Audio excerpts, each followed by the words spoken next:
अरकान की धरती अल्लाह की अमानत है। अबू अमर जुनूनी है हमारा रास्ता। মিয়ানমার সীমান্ত নিয়ে আমরা সবসময় কথা বলি। আমাদের ভূরাজনৈতিক, রাজনৈতিক, আন্তর্জাতিক সীমানা লঙ্ঘন এবং আমাদের সীমানা বা আমাদের ভূখণ্ড রক্ষায়, যেমনটা মিয়ানমার বাংলাদেশ সীমান্তে বিজিবির দায়িত্বপূর্ণ এলাকায় বিজিবিরা পর্যাপ্ত দায়িত্ব পালন করে আসছে। ৩৬ BGB, 11 BGB, ৬৪ BGB, 2 BGB, Teknaf থেকে শুরু করে নাইক্ষ্যংছড়ি পর্যন্ত বিজিবির দায়িত্বপূর্ণ এলাকায় অবৈধ অনুপ্রবেশ করে মাইন পুঁতে রাখে আরকান আর্মি। খুব দুঃখজনক একটি ঘটনা হচ্ছে, আরকান আর্মিরা নন অ্যাক্টর, তাদের কোনো রাষ্ট্র নাই, তারা কোনো রাষ্ট্রীয় বাহিনী না, তারা বিদ্রোহী অবৈধ সন্ত্রাসী সংগঠন। তারা আন্তর্জাতিক আইন লঙ্ঘন করে বাংলাদেশের অভ্যন্তরে এসে সীমান্তে মাইন পুঁতে রাখার কারণে আজকে আমাদের ৬৪ বিজিবির এরিয়া বাদ দিয়ে যেটি ৩৬ বিজিবির এরিয়া, সেখানে একজন বিজিবি জওয়ান নায়েক, আপনারা দেখেছেন বিভিন্ন নিউজে এসেছে, আমাদের একজন নায়েক আজকে মাইন বিস্ফোরিত হয়েছে। সেই মাইনটি সরাসরি আরকান আর্মির পুঁতে রাখা। এই আরকান আর্মি কি সক্ষমতা রাখে? আমরা একটি রাষ্ট্র, আমাদের নির্দিষ্ট আইন রয়েছে, সীমান্ত রক্ষা করার অধিকার আমাদের রয়েছে। আমাদের বাংলাদেশের বিজিবির পর্যাপ্ত শক্তি রয়েছে, আমরা শক্তিতে শক্তিবান, কিন্তু কতগুলো নন অ্যাক্টর আরকান আর্মি, তাদের কাছে কি আমরা পরাজিত হব? তারা কিভাবে মিয়ানমার বাংলাদেশ সীমানা লঙ্ঘন করে আমাদের অভ্যন্তরে এসে তারা মাইন পুঁতে রাখলো? সেই মাইনে আজকে আমাদের একজন বিজিবির নায়েক একটি ফার কবজি উড়ে গেল। দুঃখজনক একটি বিষয়। এভাবে সীমানা লঙ্ঘন কিভাবে করে সন্ত্রাসী এই গোষ্ঠী? তাদের দমন করার সক্ষমতা, শক্তি কি আমাদের বিজিবির নেই? আছে। আমরা চাই এটির পর্যাপ্ত জবাব দিতে হবে। তারা কোনো মিয়ানমারের সরকার না। একসময় মিয়ানমারের সরকারি বাহিনী, জান্তা বাহিনী বা বিজেপি, তারা বাংলাদেশ মিয়ানমার সীমান্তের ওই পারে বিভিন্ন চৌকিতে তারা তাদের ভূখণ্ড রক্ষা করতে তারা দায়িত্ব পালন করত। সে সময়ে আমাদের নায়েক রাজ্জাক, আমাদের আরেকজন নায়েক, আমরা দেখেছি নাইক্ষ্যংছড়ির অভ্যন্তরে মিয়ানমারের জান্তা বাহিনীর গুলিতে এক সময়ে আমাদের একজন নায়েক নির্মমভাবে হত্যা হয়েছিল, নায়েক মিজানুর রহমান। এরপরে আমাদের নায়েক রাজ্জাককে নাফ নদী থেকে ধরে নিয়ে তারা নির্যাতন করেছিল। পরবর্তীতে অবশ্যই তারা ক্ষমা চেয়েছে।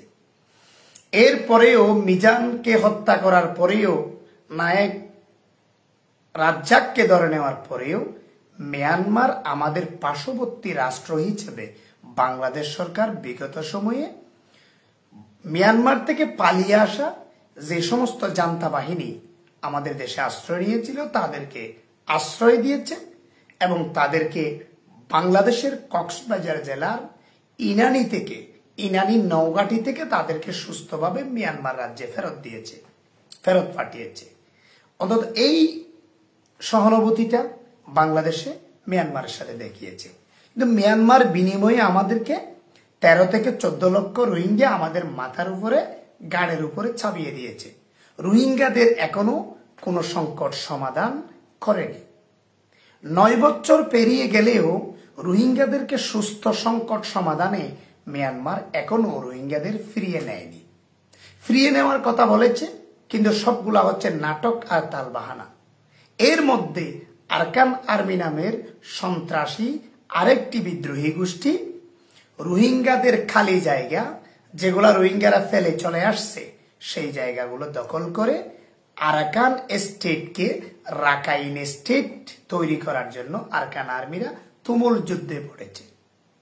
জান্তা বাহিনীর সাথে আরাকান আর্মির তুমুল লড়াই। সেই লড়াইয়ে কিছু কিছু শহর আরাকান আর্মি দখল করেছে। তারা রাখাইন স্টেট গঠন করতে চায়। এই সমস্ত মগ বাহিনী মিয়ানমারের জনতা সরকার, তারাও মগের দেশের মগের মুল্লুকের মগ।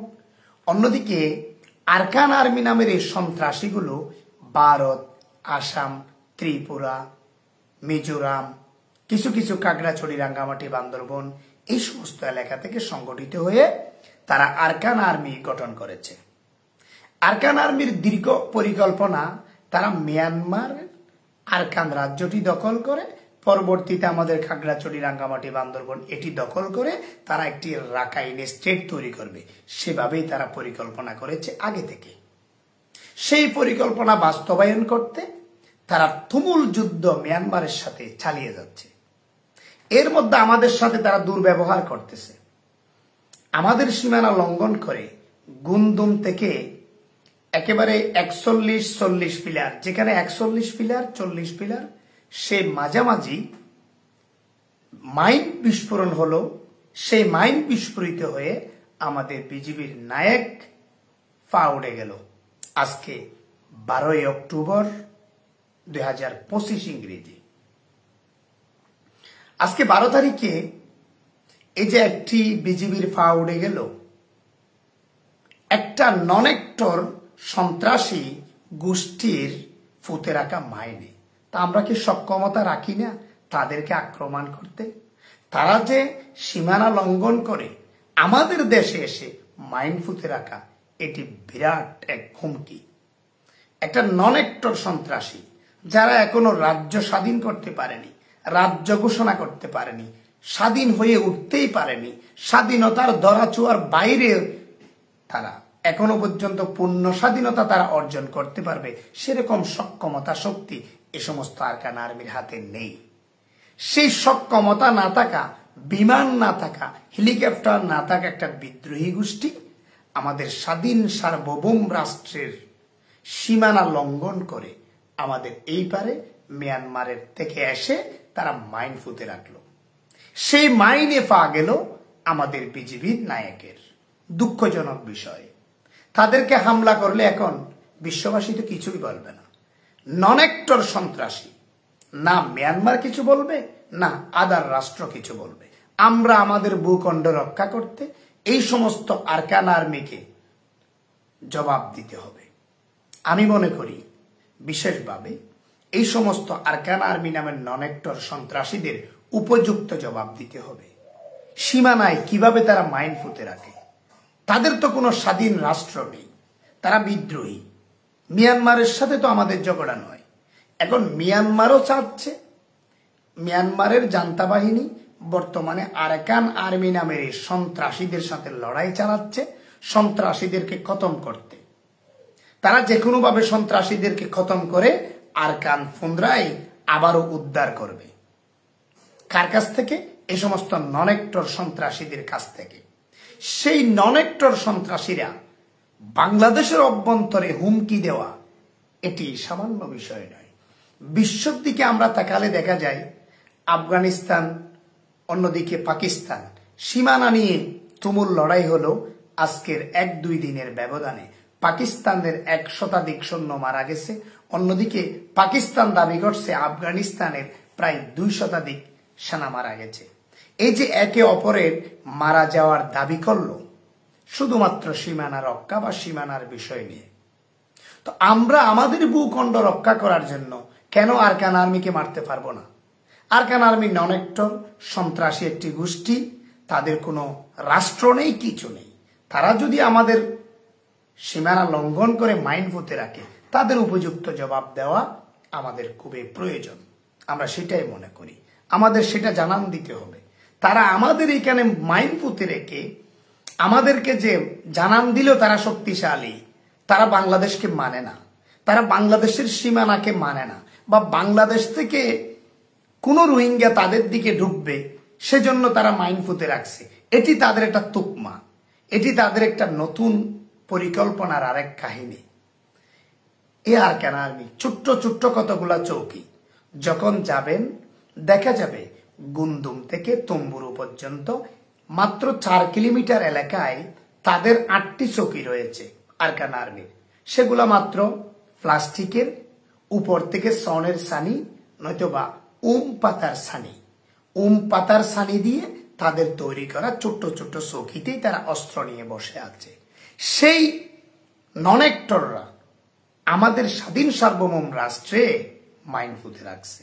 সেটি মামুলি বিষয় নয়, এটি আন্তর্জাতিক অপরাধ, সীমানা লঙ্ঘন। তাদের জবাব দেওয়া উচিত বলে আমরা মনে করি। অন্যদিকে মিয়ানমারের আরাকান রাজ্যটি রোহিঙ্গারা তাদের রাষ্ট্র তারা পুনরায় উদ্ধার করতে আরকান আর্মির সাথে এখন রোহিঙ্গা যুবকরা যুদ্ধ চালাচ্ছে। বিভিন্ন খবরাখবরের মধ্যে আপনারা দেখেছেন বিগত 1-1.5 মাসের মধ্যে বাংলাদেশের ন্যাশনাল টেলিভিশন পত্রপত্রিকা এবং ইন্টারন্যাশনাল টেলিভিশনে এসেছে মিয়ানমারে আরকান আর্মির সাথে রোহিঙ্গাদের মুক্তিকামী একটি সংগঠন যার নাম ARSA, Rohingya salvation army ARSA, আরেকটি রোহিঙ্গাদের মুক্তিকামী সংগঠন ইসলামী মাহাজ ARA, আরেকটা রোহিঙ্গা সলিডারিটি অর্গানাইজেশন RHU। তাদের 4টি সংগঠনের মধ্যে শক্তিশালী সংগঠন হচ্ছে রোহিঙ্গা সেলভেশন আর্মি আরসা নামের একটি সংগঠন। সেই সংগঠন তারা তাদের জায়গা উদ্ধার করার জন্য এবং রোহিঙ্গাদেরকে পুনরায় তাদের রাষ্ট্রে ফিরিয়ে নেওয়ার জন্য তুমুল লড়াই চালাচ্ছে। বিগত 1-2 মাসে আমরা অনেক লড়াই দেখেছি, যেখানে আরসার হাতে মিনিমাম 5 থেকে 600-এর অধিক আরকান আর্মি নিহত হয়েছে। সেটি রোহিঙ্গারা বারবার জানান দিয়েছে তারা তাদের রাষ্ট্রে ফিরে যেতে চায়।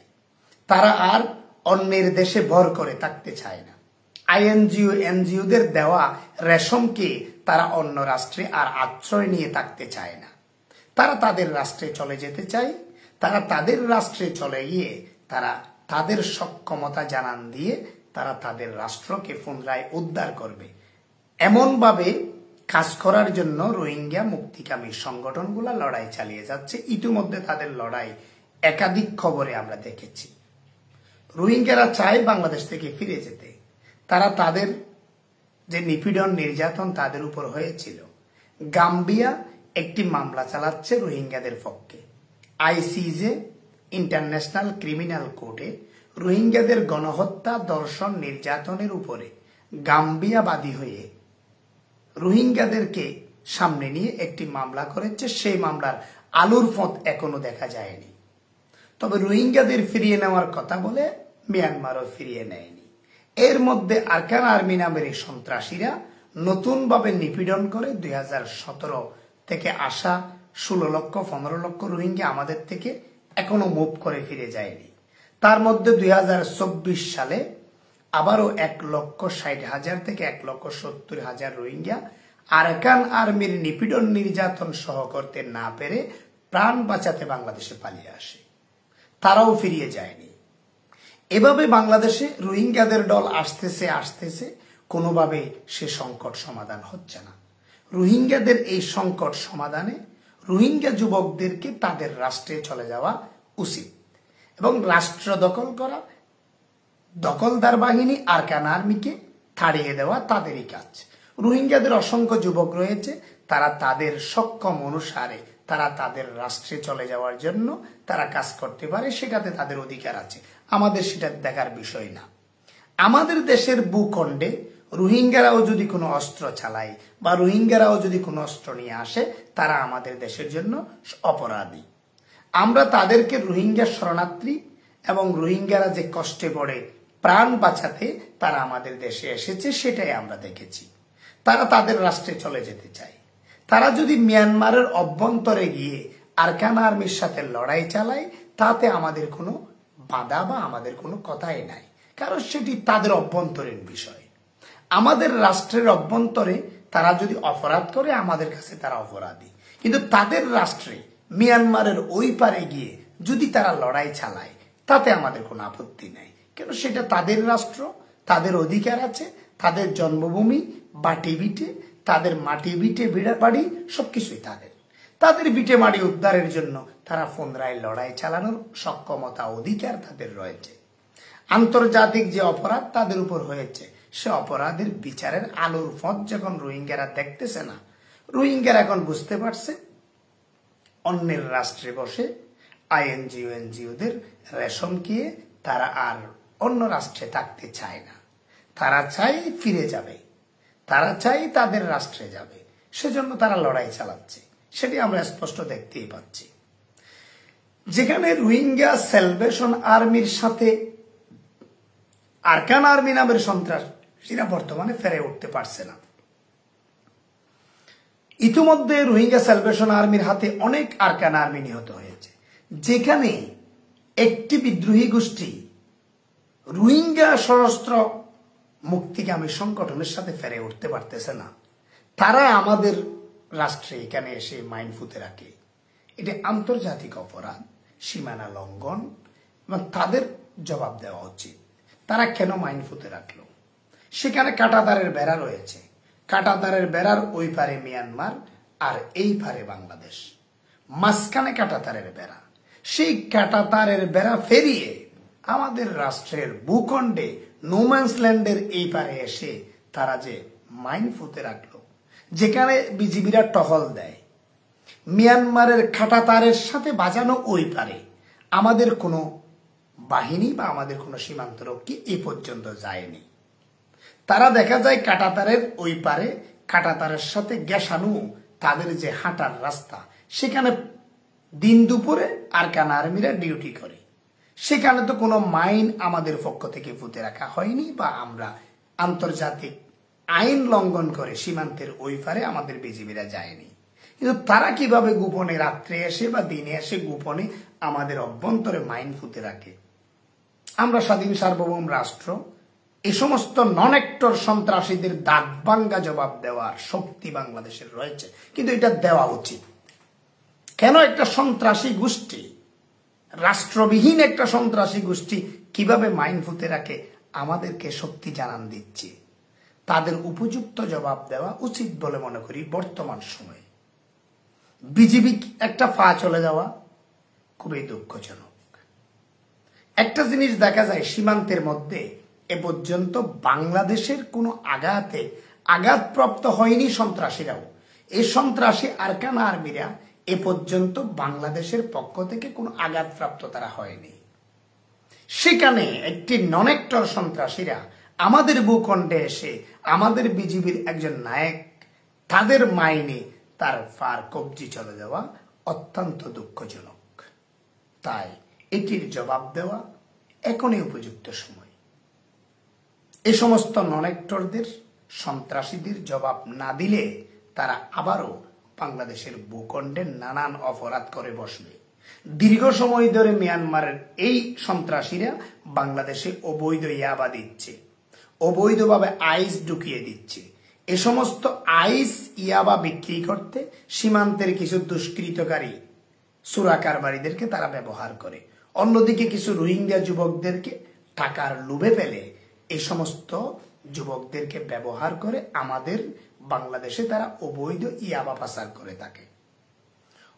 সোমালিয়ার জলদস্যুদের মতো সীমান্ত ফেরিয়ে নাফ নদী থেকে আমাদের জেলেদেরকে বারে বারে ধরে নিয়ে গেছে। এখনো পর্যন্ত প্রায় 100-র উপরে জেলে আরকান আর্মির হাতে বন্দী আছে। রোহিঙ্গা জেলে, স্থানীয় জেলে, শাহপুরের দ্বীপের জেলে মাছ ধরতে গেছে জীবন নির্বাহ করার জন্য। তাদের জীবন চালানো, তাদের জীবন চালানোর জন্য তারা মাছ ধরে তাদের জীবন চলে। সে মাছ ধরে দিনে আনা দিনে খাওয়া মানুষগুলো যখন সমুদ্রের মাছ ধরতে যায় বা বাংলাদেশ মিয়ানমার সীমান্তের নাফ নদীতে মাছ ধরতে যায়, তখন সোমালিয়ার জলদস্যুদের মতো এ সমস্ত আরকান আর্মিরা তাদেরকে ধরে নিয়ে গেছে। তারা একটা নন অ্যাক্টর, তারা কিভাবে আমাদের সীমানায় আসে, কিভাবে জেলেদের ধরে নিয়ে যায়, তাদের এরপরে তারা অনেকগুলা জাহাজ জিম্মি রাখে। তারা কি দিন দিন আসলে সোমালিয়ার জলদস্যুদের মতো হয়ে গেছে? এই সমস্ত আরকান আর্মি ইয়াবা আইস ঢুকিয়ে দেওয়ার পরে নানান অপরাধ করতে করতে তারা এখন তাদের সাহস অধিকাংশ বেড়ে গেছে। তারা এখন মাইন পুঁতে রেখেছে। তাদের মাইনে আমাদের বাংলাদেশের অনেক যুবকের পা গেছে, অনেক যুবক মারা গেছে, আবার অনেক বন্যপ্রাণী আহত হয়েছে। এই সমস্ত নন অ্যাক্টর সন্ত্রাসীদেরকে দাঁত ভাঙ্গা জবাব দেওয়া উচিত। সীমান্ত লঙ্ঘন করে তারা যেটি আমাদের সাথে করেছে, তাদের মাইনে যে আমাদের বিজিবির একজন নায়কের পা বিচ্ছিন্ন হলো, আমরা এটির সঠিক জবাব তাদেরকে দেওয়ার জন্য সরকারকে অনুরোধ করব যে এই সমস্ত নন অ্যাক্টর তারা কোনো মিয়ানমারের রাষ্ট্রীয় বাহিনী নয়, তো তাদেরকে জবাব দিতে আমাদের সমস্যা কোথায়? এই সমস্ত নন অ্যাক্টরদের উপযুক্ত জবাব দেওয়ার সময় এসেছে বলে আমি মনে করি।